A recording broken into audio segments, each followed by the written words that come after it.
saya dan bagaimana juga para ulama sering mengajak kita untuk selalu bersyukur atas jasa-jasa mereka, selalu merasakan dengan sungguh-sungguh kontribusi mereka bagi keberagamaan kita sekarang ini.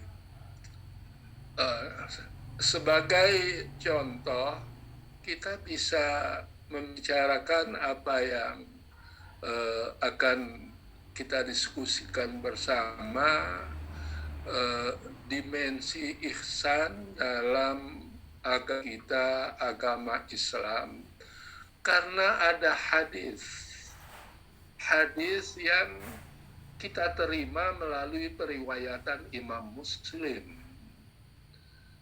Imam Muslim itu untuk mendapatkan hadis ini bersusah payah. Karena kita tahu pada masa Rasulullah, hadis itu tidak ditulis. Pada masa Nabi, hanya orang tertentu sedikit saja yang diperkenankan menulis catatan mengenai hadis, antara lain karena Rasulullah tidak ingin tercampur dengan catatan mereka mengenai Al-Quran. Itu dari sisi hadis ini.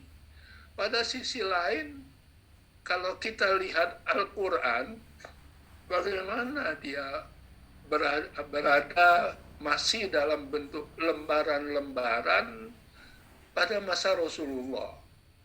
Quran itu masih dalam bentuk lembaran-lembaran dan bukan dalam bentuk lembaran kertas seperti sekarang.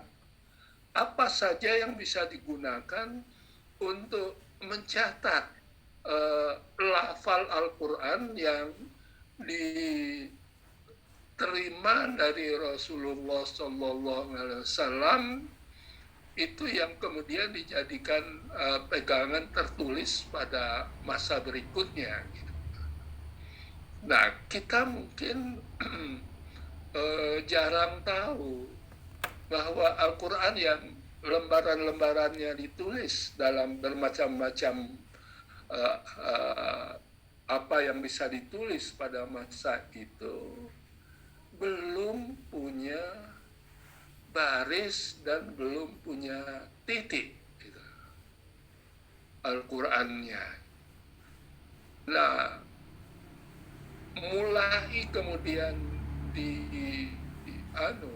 disalin ulang pada masa Abu Bakar adalah karena desakan khalifah berikutnya, yaitu Umar bin Khattab, setelah melihat bahwa para penghafal Al-Quran kok banyak yang meninggal dalam peperangan-peperangan yang terjadi. Sehingga Khalifah Umar sangat khawatir kalau para penghafal ini hilang semua, tidak ada catatan yang tertulis, maka kemudian akan hilang Al-Quran gitu. Abu Bakar pada mulanya tidak mau melakukan itu. Nabi kan tidak mengumpulkannya dalam bentuk satu mushaf. Mengapa kita harus mengumpulkannya? Kira-kira begitu. Ya, mengapa Sayyidina Abu Bakar pada mulanya tidak mau Al-Quran itu dikumpulkan menjadi satu. Tapi karena Khalifah Umar, yang belakangan nanti menjadi pengganti dia, mendesak terus-menerus, Khalifah Abu Bakar mulai berpikir dan mulai mendiskusikannya dengan beberapa sahabat punya catatan dari Rasulullah mengenai itu gitu. Dari sinilah kemudian ada usaha untuk mengumpulkan menjadi satu mushaf, dan itu dilakukan pada masa Khalifah Abu Bakar. Karena itu jangan mudah kita mengatakan bahwa eh, seluruh yang kita kerjakan harus sesuai dan harus ada pada masa Rasulullah.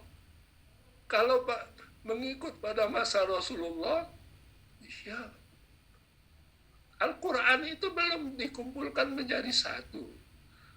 Dia dikumpulkan menjadi satu pada masa Abu Bakar dan mulai disalin dalam bentuk tambahan mushaf pada masa Khalifah Utsman bin Affan dengan 5 mushaf lagi, tapi tetap belum ditulis pakai titik dan pakai baris. Ya. Bisa kita bayangkan, kalau tetap seperti itu, kita ini apa bisa mempelajari Al-Quran? Karena itu kadang-kadang orang yang gampang-gampang mendefinisikan bid'ah itu, biasanya tidak melakukan perenungan mendalam, melakukan penyimpulan yang terlalu sederhana. Kapan mulai ada titik? Kapan mulai ada baris? Nah, lebih-lebih lagi nanti menyangkut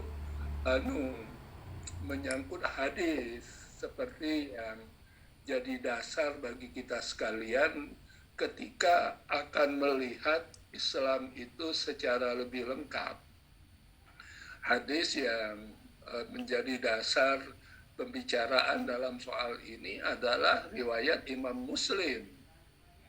Imam Muslim menelusurinya dari gurunya dari gurunya lagi gitu, sampai ketemu dengan seorang sahabat yang bernama Umar bin Khattab yang menceritakan peristiwa ini ketika Umar bin Khattab sudah lama meninggal dunia, memastikan bahwa hadis yang datang itu benar dari mata rantai yang satu naik ke atasnya lagi.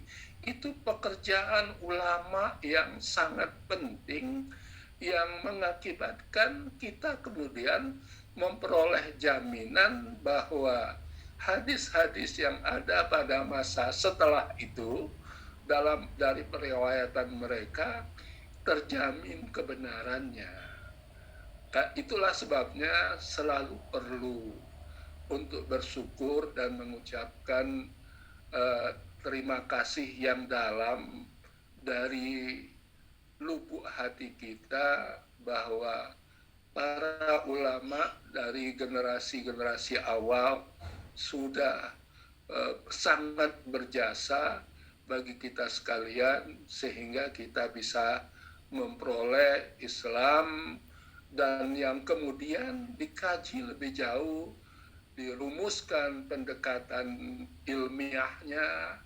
Sebagai contoh yang sederhana, ilmu tajwid tidak ada di zaman Rasulullah. Ya, tidak ada. Tetapi para sahabat itu sudah bisa membacanya karena dia mendengar dan saling belajar antara yang satu dengan yang lain tentang cara pengucapannya itu. Tapi kalau kita sekarang ini kan tidak ketemu dengan sahabat, kita perlu ilmu tajwid. Termasuk juga ketika kita mempelajari sumber-sumber agama dari Quran dan hadis, kita tidak bisa tanpa topangan ilmu-ilmu yang kemudian sudah disistematisasi sehingga kita punya patokan yang lebih mudah dalam mempelajari agama. Siapa di antara kita yang belajar langsung sholat dari Quran dan hadis? Pasti dari guru. Dan guru itu sudah mengambilnya dari hasil perumusan para ulama yang secara sistematis memilahnya sehingga ada yang hukumnya rukun, ada yang hukumnya sunnah, sebagainya itu. Nah, saya ingin meneruskan apa yang